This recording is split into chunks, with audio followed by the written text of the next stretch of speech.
यवतमाल जिला पुलिस अधीक्षक डॉक्टर पवन बंसोड़ ने शनिवार को पुलिस मुख्यालय में समीक्षा बैठक की। इस बैठक में उन्होंने जिले में बढ़ते आपराधिक मामलों पर नजर रखते हुए बकरी ईद के त्योहार पर आपराधिक घटना न हो, इस संबंध में विभिन्न थानों को निर्देश दिए।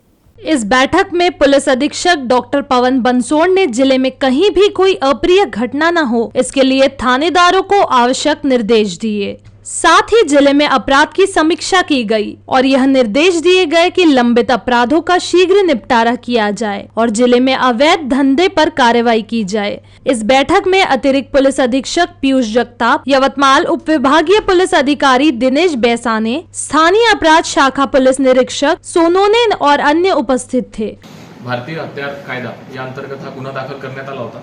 त्याच्यामध्ये 6 आरोपी आणि 2 मयत, त्याच्यामध्ये या 6 आरोपींनी 2 लोकांचा खून केला होता, राहुल केवटे आणि क्रिश केवटे।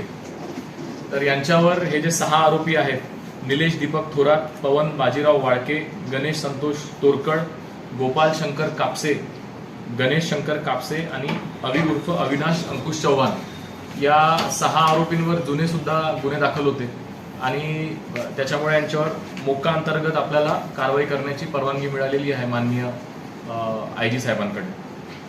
आणि अशा प्रकारे आपला यावर्षीचा हा जे अशा प्रकारे वारंवार गुन्हे करत आहेत या लोकांवरचा हा आपला यावर्षीचा 6वा मोका आहे जो आपण केलेला आहे।